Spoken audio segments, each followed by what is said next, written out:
The Notcast, life, love and misery and deep shit. Do you ever wonder, what the fuck am I doing here? Is this it? Maybe you've got the car, career, house, family and friends, everything that should make you happy. But still, there's this tenacious sense of being trapped, stuck, lost, or just a bit bloody empty. Welcome to the Notcast podcast, where two therapist coaches, aka theracoaches, lay bare their psycho-spiritual journey of struggle, strife, and realization in their soul search for the keys to a happier, more fulfilling life. So, episode 22 of the Notcast. Betrayal. How do I trust again? 3 steps to restoring your faith in humanity. That kind of needs a bit of a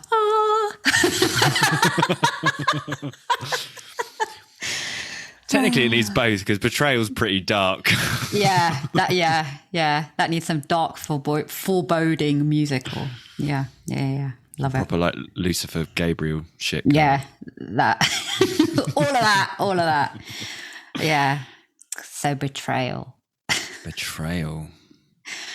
Did you do your, I don't even know what you call it. Your word magic. You mean looking at Google? Yeah, that's the one. I was trying to get it to sound more grandiose than it was, but okay. Did I do my linguistic research? Absolutely, I did. Oh, fabulous. Can't wait to hear it. I did. So, betrayal. So the etymology for betrayal is to hand over. Ah. But the very first definition is to expose to danger by treacherously giving info or information to an enemy. Wow. Mm. Okay. And well, I looked at, so I did look at a few other things. Okay, so some other definitions: be gravely disloyal, treacherously reveal information, unintentionally reveal. Yeah, and so treacherous, the etymology for that is to cheat. Right. And cheat actually comes from the word escheat. And I was like, what the fuck does escheat mean? But apparently it's a legal term. Mm-hmm. And escheat is when, if I've got this right, it's when there's no heirs to a property, it goes to the state. So it's of course. So it's lost to the state. I think if I remember rightly, we're looking at the etymology of that. And yeah, just kind of mulling it over in my mind. There's something about it's giving away, or like someone upper hand is what came to me. Someone getting the upper hand, something having the upper hand and taking it away. Yeah. Something like that. But then, going back to betrayal, where it's like the handing over, there's something like enemy. Yeah, absolutely. But it doesn't start that way. No. Does it? No. That's the thing. Doesn't. It's like, well, because as you were saying, handing over, my mind kind of went to handing over my trust to people. Yeah. And that then being violated. So, yeah. That makes sense to me on that level. Yeah. Well, I heard Jordan Peterson once say that betrayal was the worst thing a human can experience. Yep. And I thought about that because I thought, is that true? And if so, why is that true? And for me, it makes sense because I think even something like a loss or a grief or something, which is pretty up there in terms of not good for human experience, right? Mm-hmm. It's almost like there's some level of, well, that's as bad as it sounds like, that's life, that happens. It's almost unavoidable, right?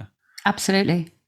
Whereas I think for me, betrayal, it's something like we're complicit in it. Yeah. We've chosen to trust. Yes.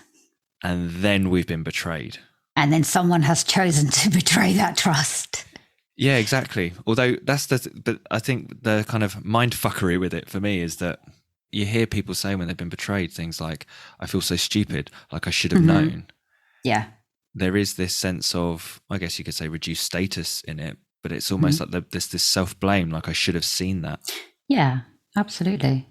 Absolutely. And I do wonder why that's, like, if it's true that that's the worst human experience, that's why, because it's almost like we feel we've had some kind of part in it. Yeah. Yeah, I guess, yeah, because my self-reflection, a lot of it was really based around self-betrayal. Okay, interesting. Tell me more. I'm interested.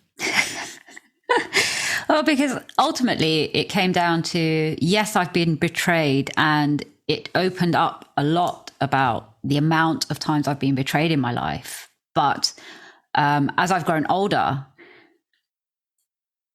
the self-betrayal has become worse than the actual betrayal. So what I've done to myself afterwards, because of that, I should have known better. There was a lot of self-blame and self-judgment.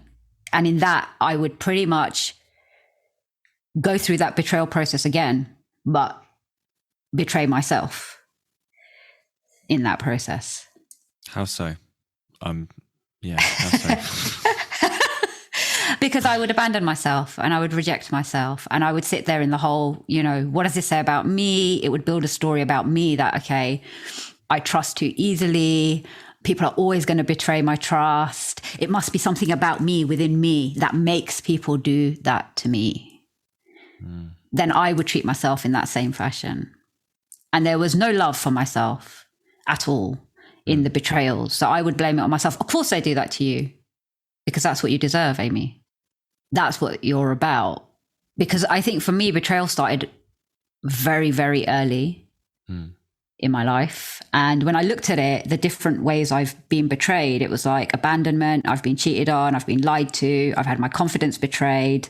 I've been through rejection. I've had broken promises. And I guess the worst of it was around abuse. Right.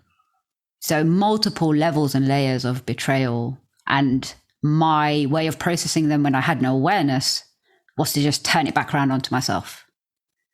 Yeah. Because I didn't know how to approach the other person with it. Right. So I think all of the processing around it and all of the hurt, I would just turn back onto myself. So it become like a self-abuse. So like self-blaming. Yeah, absolutely. Like I would really punish myself for it. It's interesting, actually. When I was reflecting, I didn't think of it like that. I suppose probably because I don't usually use the word self-betrayal, but like as you talk about it, kind of makes sense. I mean, it goes back to what we talk about, right? If you're playing the blame game, like someone's got to lose. Either you're the arsehole or I'm the arsehole. Yeah. Maybe we're both arseholes, but like yeah, there's some form of judgment there. So someone's got to lose out.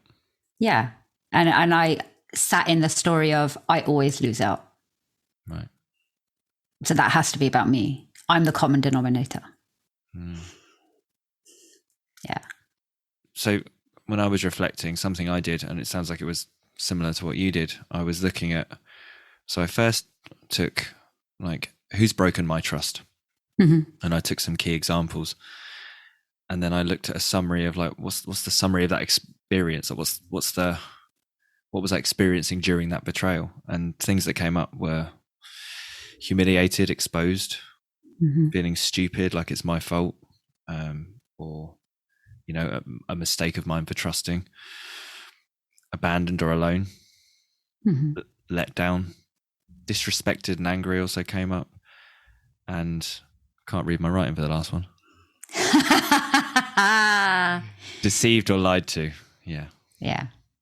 Yeah, and they're big things, right? Because I similarly did a reflection on the feelings around it. And they're kind of feelings that betrayal has brought up are those kind of feelings that are quite deeply wounding. Yeah. Big emotions. Big emotions. Well, I think it brings up a mix because, there's the hurt, but then there's that self-questioning, I think, that goes on, like, is it my fault? So then there's the shame as well that can come with that. And the anger as well, is this, do I need to attack this person for revenge or also to kind of push it away? I think it can get all, at least it has in my experience, it can all get very messy and pinging between several emotions. Yeah, absolutely. Absolutely. And I guess there was a level of understanding that I had that it had become so normalized to me, betrayal, that my biggest self-betrayal was almost putting myself back in situations where I knew I was going to be betrayed. Right. Because I knew that the most. And that was my self-fulfilling prophecy. Okay. So disregarding myself in regard of others, I think was the biggest way that I have betrayed myself. Yeah, again, it's interesting you're talking about, because I hadn't really thought of it like that, about that self-betrayal, but it does make sense. The other thing I did, though, when I was looking at this, is I was like, oh, when have I been the betrayer? That wasn't fun. Mm-hmm. Tell you that much. But it was a great exercise, because when I did that, I also looked at, what was my motivation, or why, or, why did that make sense for me back then? Mm-hmm. And for me, it came largely down, I think, to three things. It was, one is that I just wasn't aware. Mm-hmm. And I know that might sound like a cop-out, but it's more like, literally in my model of the world at the time, I didn't realize that would have been a betrayal. Yeah, right. We do what makes sense. Yeah, or I had some justification that, well, they might see it as a betrayal, but... yeah, but that's their shit. Yeah, exactly. So, I mean, for me, that's why I kind of lump that together. It's some form of unawareness, or you could say naivety, or inexperience, or just not seeing, right? Yeah. Fear or discomfort. So like, it was like almost like lesser of two evils, or again, it makes sense to do that as probably a way to avoid something else. Mm-hmm. Or it seemed like the right thing to do was the other thing. Got it. That's interesting. I had a mate growing up. We were like best friends for ages when we were younger. Mm-hmm. But there was this pattern where I would tell him a secret and then he would tell everybody. Great. Yeah. And especially like around, it would happen like, and like, it seems almost childish now or silly, but like, it was really impactful back then. Like, it was that old, who do you fancy at the moment? And I'm not telling you, because I had a real terror about people finding out all that stuff. And I remember him really like grinding me down and getting him to tell him. And then I told him, right? And I said, promise her you won't tell. He said, I absolutely won't. Next day, fucker comes into school right in front of me. First thing, goes up to the girl while I'm there. I'm like, just absolute death.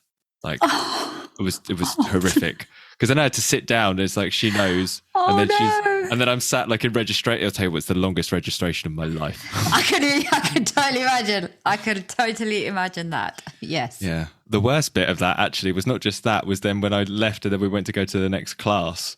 I remember I was the last one, and everyone was upstairs, like waiting. And I was like, it's proper like movie shit. Like, I'm the only one in the corridor. I start to go up the stairs, right? Then this other kid from the class runs down the stairs the wrong way, right? You're not allowed to do that. So it's like this cardinal sin. And he runs down the stairs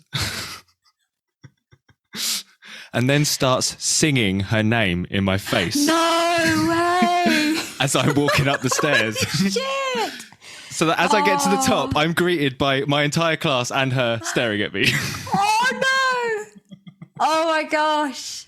I can really feel that. Oh no. Yeah, I can now again. Oh my God. I mean, for context, we were like, what, fucking 11 or something, or 12. So Bless. Oh, bless.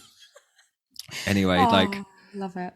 The thing is some other stuff happened with me and him, but there was a point where he'd been unfaithful to his girlfriend, and my ex-girlfriend at the time was involved, and I found out, and what seemed like the right thing to me to do was to basically strong arm my ex into coming clean about the whole thing.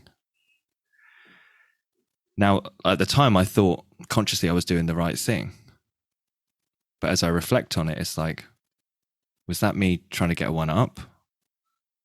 Was that me trying to get revenge?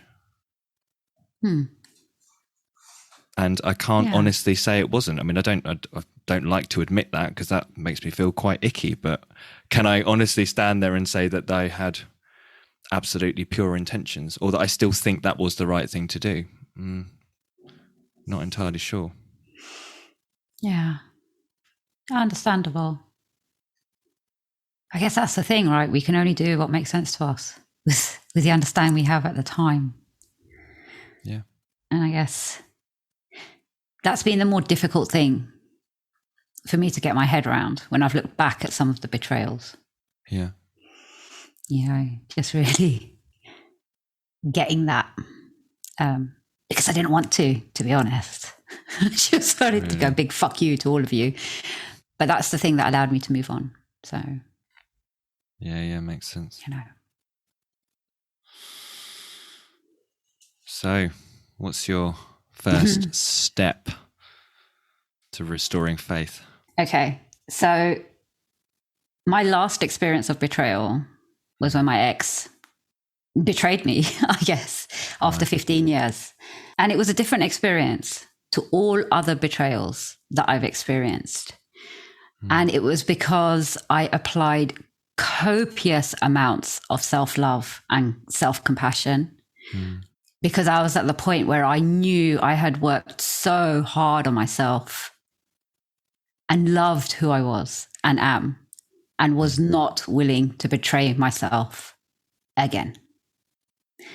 So that made such a huge amount of difference to me, to be in that space of loving myself through the betrayal rather than betraying myself through the betrayal, as I historically had done, and really seeing that it was not about me. Yeah.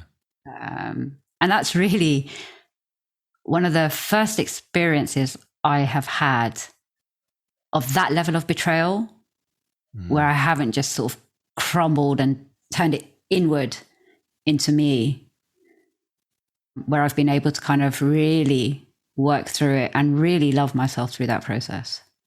And kind of goes, okay, I've got you, and apply the love and understanding that was needed. And I know for a fact, like I've had it from other people at other times when I've had betrayals, but until I could show myself compassion and love and understanding, honestly, it didn't make a difference. Yeah. So I think for me, they're deep wounds. And it's like, I need to be holding myself through that process. So that was my starting point. Yeah, makes sense. That does actually lead nicely onto mine. Love it. Because my first one was, see, it's not about you. Yeah. And yeah, kind of stepping into the other person's perspective. And for me, that's something that's so hard to do early on. And it's definitely something I've found that's not necessarily to be forced. And especially if someone else tries to force it. Yeah, no. No. Yeah. We all love that person.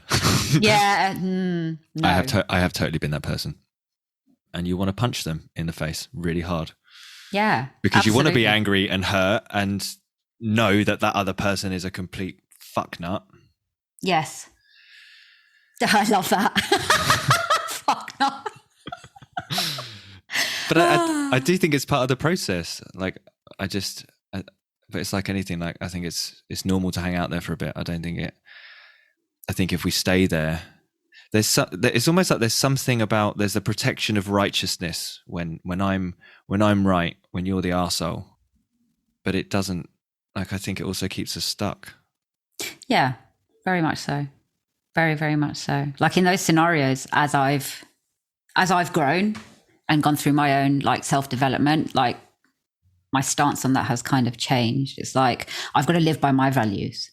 I can't become you because you're the betrayer. And because that's never felt good. Like I haven't liked myself in those situations at all. Yeah. So it's like, how would I like to approach this situation? Yeah. You know, rather than some sort of one-upmanship or revenge, or because that's never felt good. No, and I think I didn't used to see it as that. I didn't used to see it as that, like almost taking the higher ground and being the one up. But I think that's really ultimately what's going on. It's like safety by taking the higher position, you know. And I recall there's a friend I was going to say I've got, but I have, some years ago, and we had a falling out, and she contacted my partner at the time to kind of to hang out with her. And I remember my partner mentioning it and thinking, that's a bit weird, but whatever. And then my partner comes home and she's all like, she was saying this and this and about this other girl, and how are things now? This other girl's still around. And I was like, what the fuck? And I was angry and pissed off. I'm like, because at the time I'm like, well, she's trying to be, I don't know. It's like she had an agenda. Like she was trying to be vengeful. She's trying to hurt me. And I had this story about why she was doing that. And it basically came down to, well, she's being a dick and she shouldn't be doing that. Right. Yeah. But after reflection, I saw that, well, hang on a minute. That can't be true. Like, actually, thinking about the situation, she's probably just hurt, and she's probably doing what seems to her like the right thing. Mm-hmm. You know, and actually, and again, yeah, like I said, after I talked to my partner and thought about it, it's like, I think she was trying to protect my partner. Yeah. Yeah. Now, in my mind, it's like, well, there's nothing to protect her from, but it's like, that doesn't mean that's what she, like, that doesn't mean that's how she was seeing it. Absolutely. So it goes back to what I was saying about, I think she was doing the right thing. And when I started to see it like that, it made it, well, it just loosened things up. I mean, was it instant in that it all disappeared and I suddenly felt great about the whole thing? No, but I stopped being so angry and pissed off and seeing her as this evil person, if you like. Mm-hmm. Yeah.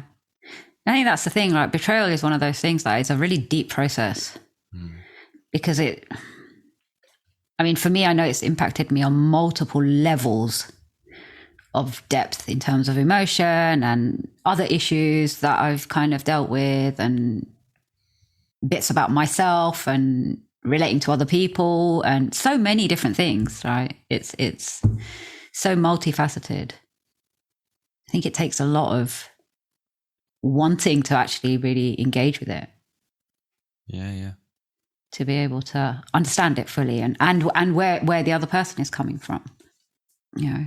Yeah. Well, there was a relationship that I had where it felt like, I didn't call it betrayal at the time, but actually looking back, my partner at the time did betray me because of where she was at. When she would kind of flip and get into a bad place, she could be bloody horrible, basically. But what would come out was all the ammunition, all the stuff she knew about me. Yeah. And some of it fucking hurt.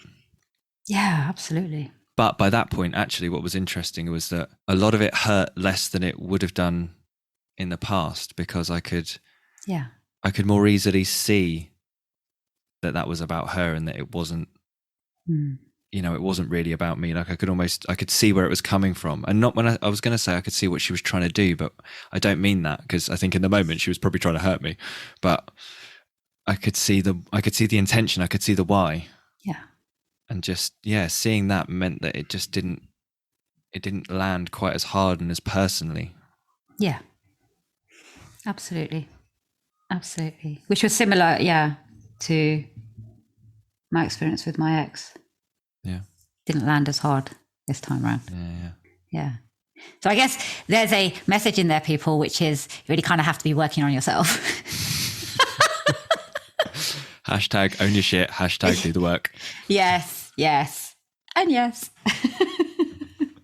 Okay. Well, that leads nicely into my next one, which is feel the fucking feelings. I love that one. There's a recurring theme here. Yes. There is no getting away from feeling the feelings. I think in the case of betrayal, it's seriously important to be able to acknowledge all of the feelings that you are kind of going through and allowing yourself to feel them. Because for me, that's the key to really understanding yourself and where you are with it all. and understanding how to move forward and how it's impacted other relationships and other areas of your life. Because when I thought about the emotions that I'd experienced, it ranged from like anxiety, depression, sadness, anger, jealousy, embarrassment, humiliation, shame, guilt, fear, disgust, shock, and led to a lot of insecurity. And there was a long, long time where I didn't let myself feel any of it. Yeah. And then it hit me like an avalanche at certain points where it would just be a tiny trigger would just set me off. Because my thing was I didn't want to feel any of that. So then I sort of barriered myself up.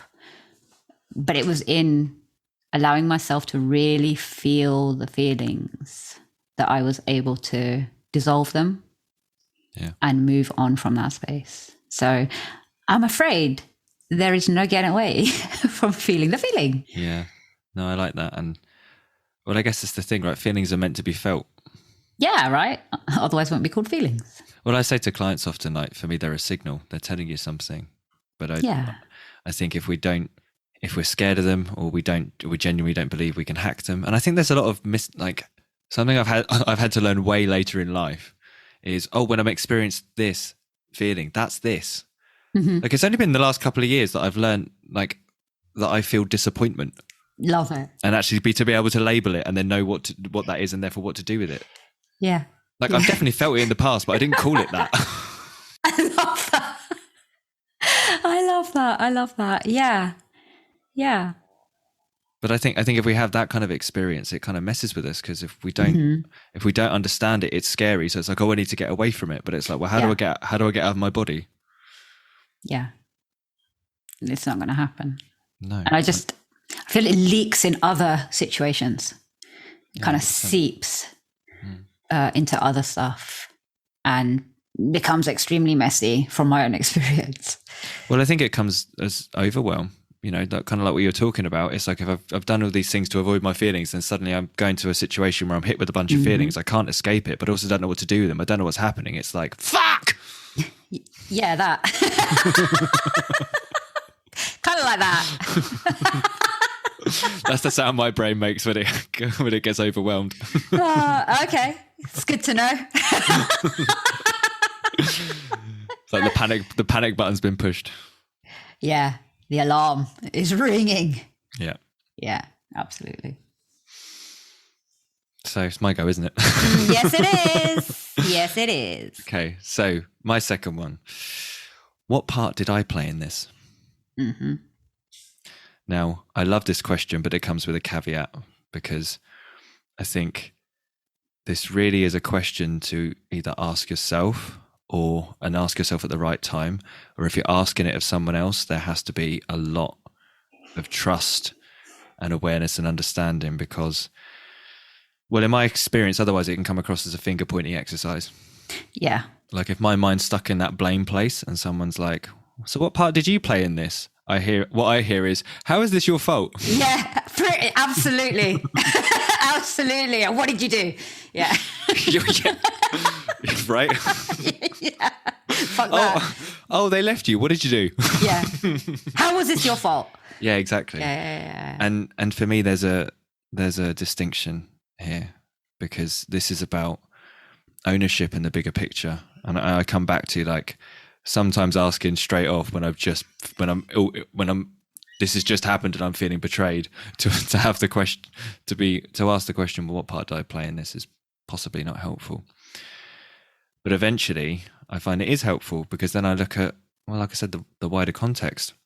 Like when I think about my friend, for example, when we were in whatever school it was, however old, like at some point I had to look at, why did it make sense for me to trust the same person 3 times? Yeah. And then do the same thing and continue to trust them. Absolutely. Right. Yeah. And actually with that, what I came to was, well, that was actually my first experience of really trusting and betrayal. So was there another way I could have learned that lesson? I don't really think so. Is that a shitty way to learn a lesson? Yes. Yes, it is. Yes, it is. But I tell you what, I learned it. Yeah. And I guess, it's really important. Like, because that was one of my points. It was like, examine the cycles. Because I know for a fact I put myself in those cycles because they made sense to me at a certain point. And I think it was because I experienced it so young. So like I had betrayal from my dad when he left. It was an abandonment. It was a rejection. He made promises. He broke them. It was like, and that opened up this belief that in every situation that was possible because my dad did it to me.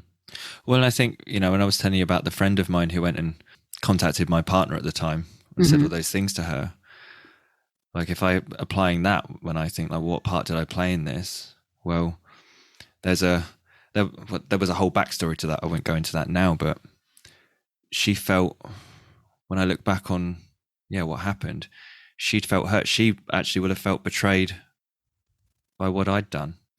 Yeah.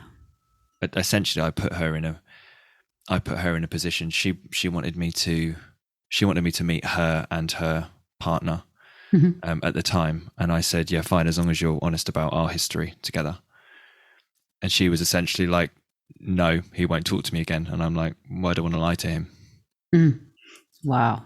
So she felt kind of backed into a corner. She told him, and then she had to choose effectively. So of course, like when I think of like her perspective, she was hurt, like it made sense. But what part did I play in that? Well, I kind of, in a way, I gave her that ultimatum. Yeah.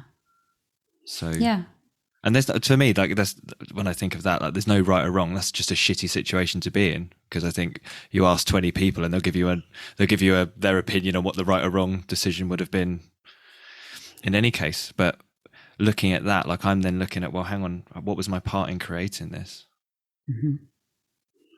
Yeah, which is understandable. Strange, because that takes me back to what I said, like about my experience of the betrayal, right? Because I was very young. And then when I looked at what part did I play in it? Yeah. Okay, it was that I took that forward. Right. I took that forward into every other relationship in my life.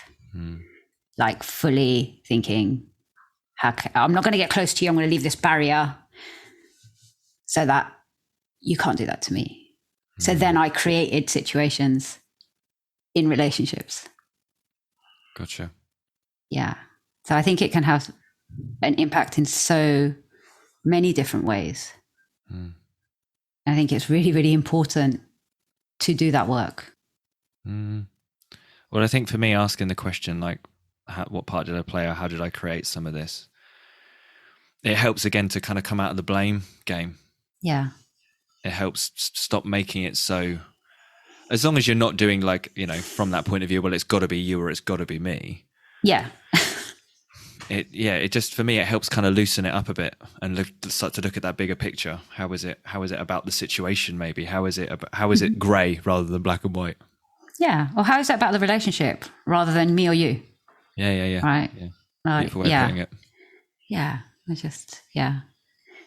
But I would highlight again and again and again that there are certain points at which to do this. Not right at the beginning. Doesn't work. So are we on number 3 now already? We are, yeah. Okay.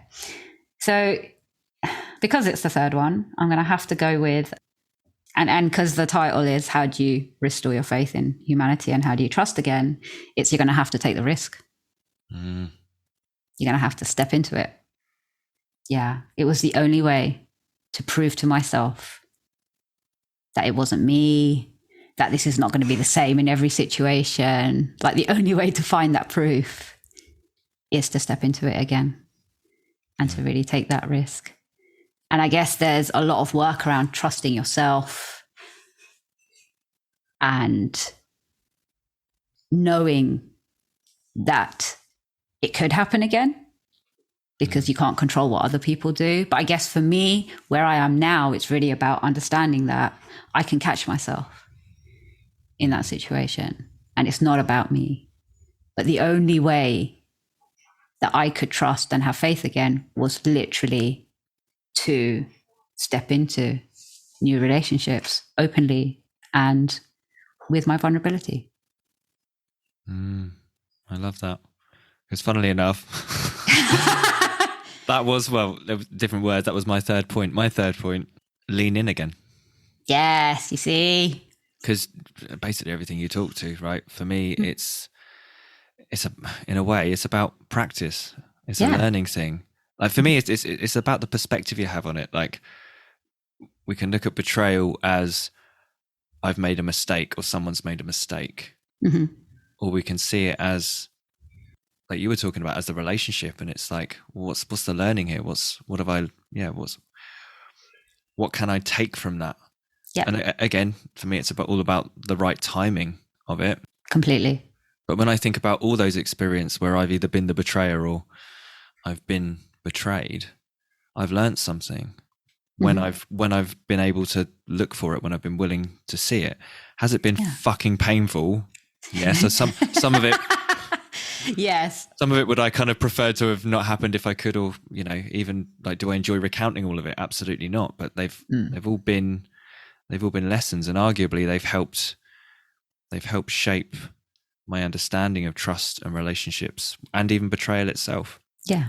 I remember there was a close friend of mine. We fell out some years ago over a girl, actually, and that was heartbreaking at the time because we were really close friends, and he was one of those people that knew me better than me, kind of thing. He was kind of like a brother to me, and yeah, we fell out over this girl, and our relationship was never the same again.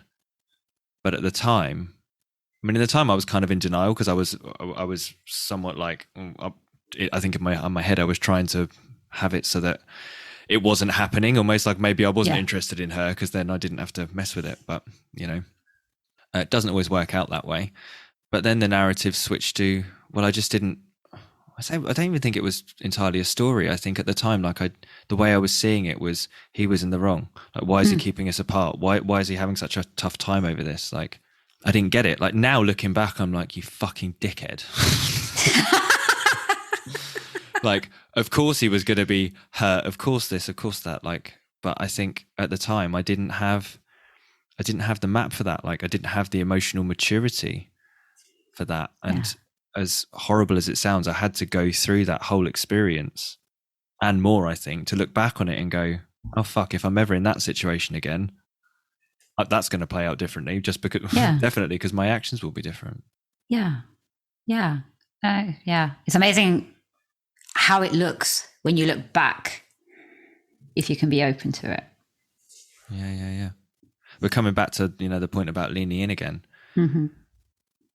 That's what I've learned is like the perspective could be like, I fucked up, I'm shit in relationships, I can't make good decisions, or whatever. Or I can look at it more like what have I learned from this? Absolutely. And how do I take that forward? How do I make better decisions? Or even look even more honestly and look like, how am I already making better decisions? Since that happened. Yeah, definitely. Yeah, because that was one of my standalone points. It's like, rather than getting stuck in the why, because when my ex left, rather than getting stuck in the whyness of it, why did he do that? Why was it like that? It was a lot more fruitful for me to be able to look at, what are the lessons in here for me? Yeah. What can I really learn from this about myself? Yeah. And how I want to move forward. Yeah.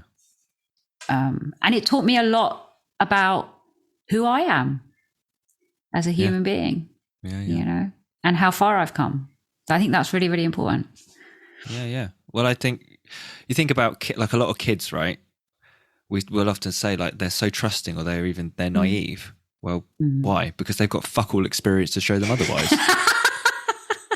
Yeah, pretty much. And I do think it's only through, because for me, like if I've been betrayed and then I've got a lot of fear in trusting again, on some level, a perspective of looking at that is to say that there's something I feel I don't understand, and I'm not trusting myself. Yeah. To learn what those distinctions are, or to see those new learnings, right? Because ultimately, I think if I am prepared to do that, when I go into whatever the next relationship or trust arrangement is, if you like. Trust arrangement. Love that. Well, then it's almost like I can't not bring my new learning to that. Absolutely. I can't bring my new eyes to that. Yeah, absolutely. And maybe that will help me make better decisions. Completely. I guess for me, the process is really about restoring the faith in yourself first. Yeah. Oh, 100%. I almost want to say I don't know whether it's every time, I need to think about it, but almost every time, like, trust is really about self-trust. Yeah, completely. That was a hard learning. Yeah. It's like I trust myself to make this decision and possibly it go wrong and deal with it. Yeah. And that's the bit for me. That's the most important bit, that I trust that I can deal with it and I can handle it. Yeah. Yeah, completely.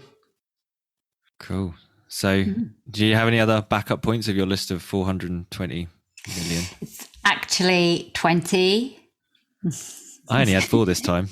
If you can see the look of smugness. It's fucking beautiful.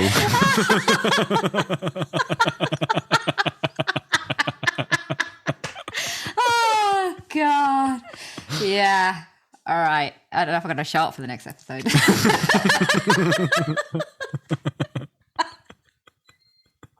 An experiment in betrayal.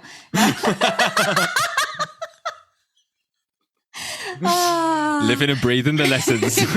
Absolutely. I guess one of the points that really came up for me and had really helped me in the situation with my ex was to really stay connected to myself. Okay. Mind, body, soul. Just stay connected, because that's what allowed me to feel into what I really needed and what I wanted, and to be led from within rather than through what other people were telling me to do and the advice that was thrown on me. It was really about trusting myself and going within and allowing the process to happen. Yeah. I love that. It's come back to self-love, self-care, right? Put yourself first. Yeah, absolutely. And I will say, like, it used to be really hard for me to stay connected to myself. Like, the first thing I would do in a betrayal was abandon myself, reject myself, look at all the reasons why, of course, it's going to happen to me. So I would disconnect. But that only meant that it hurt even more. So that connection really helped me to, on a daily basis, understand what I needed, and also to ride the roller coaster of the emotions, because they changed every single day. Yeah, makes sense. I guess that's the thing, right? We go through shit and it's so easy to try and escape that, not realizing that that's some kind of escape from ourselves, and that's actually what we need to turn inwards. Absolutely. Yeah. So I had one backup point. Let's hear it then. That's the one. And that was, am I right? Could I be missing something? Okay. And in a way, this is, for me, it's almost it's a loosener, you could say, right? I suppose in a way it feeds back to that, my initial point about, like, see, it's not about you, or even like, what part did I play in this, right? It's another take on that. But something I found with betrayal, or any time where I felt hurt, like there was this underlying sense that I know I'm bloody well right about it, that they're an arsehole, they're a dick, and that I'm righteous. And for me, just beginning to have some of that, like, uncertainty about that can be really helpful. Like, I remember, like, me and an ex of mine split up, and like, she came and broke up with me, and she was very honest about it, and she did it all properly, to be fair to her. I still have a lot of respect to her for that. Like, she drove all the way from university, like an hour and a half, just to break up with me, and then drove back. How lovely. Yeah. Well, she could have done it by text, which I'd done in the past, which I still don't feel good about. Ouch. Yeah, exactly. Taught me a lot, that did. Anyway, the thing is, then a couple of months later, I'd seen like a photo of her and someone else posted up together. And then a little bit later, I heard that this guy was down in a pub with her or something, or I think I walked in the pub and they were there. And suddenly then there's all these stories in my head about, there's this whole other story and she knew and she lied to me and all that. Mm-hmm. Yeah. Well, and that was the time then I had a blog at the time and went on the internet and wrote mean things. Oh dear. Yeah. Don't worry, we're still friends now and I've apologized profusely about the whole thing. It's good to know. But the point was is that I was so sure at the time, and then I did that, and it took me a few months before I went, oh fuck, maybe I've got the wrong end of the stick. Yeah. And I had to apologize. And actually then when I did, I was glad, because it turns out, I actually completely had the wrong end of the stick. And I think it's only that process that meant that we're actually now still friends, because I could have easily, well, A, either continue to believe my bullshit, or B, I could have had too much pride. Yeah. And just left it as it was. I love that. Yeah. Thank you. Good point. Good point. Excellent. Okay. So let's do your closing thoughts first today. My closing thoughts. Oh, you've switched it around. Yeah. I guess my closing thoughts are, betrayal might be one of the hardest things that we can experience as human beings, but it doesn't have to be the end of us. And ultimately, the answer for me is to do whatever you need to do to get back on the horse, to keep trusting, to keep practicing, to keep learning, getting back out there. Don't let your fire go out because somebody fucks you over. I love that. That was really lovely. For me, it was a Brené Brown quote that I love. Brené. Love Brené. So, shame, blame, disrespect, betrayal, and the withholding of affection damage the roots from which love grow. Love can only survive these injuries if they are acknowledged, healed, and rare. Beautiful. Yeah. What a beautiful ending. Yes. Yes. So, 22 episodes. Yeah. Done and dusted.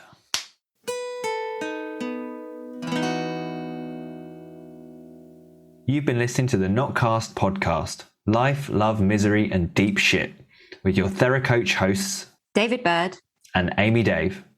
David is a transformative coach and hypnotherapist who guides his clients on a journey of self-exploration and transformation to smash the shit out of their mental stumbling blocks and send their emotional baggage packing, helping them to get back in the driver's seat, create a more powerful, loving connection to life, and unleash onto the world their bright, shining light of authentic give-a-fuckness. You can connect with David at his website, dbch.co.uk. That's dbch.co.uk. Amy is a transformative spiritual and self-love coach and therapist who takes people on a powerful journey towards self-love and personal transformation. She empowers her clients to discover the truth of who they really are, their true purpose, and the truest expression of themselves, whilst enabling them to navigate life and its challenges with ease, grace, and above all, love. Create relationships that rock their world and let go of the toxic shit that holds them back. You can connect with Amy on her Facebook at facebook.com/amy.dave11. That's ami.dave.11. The Notcast.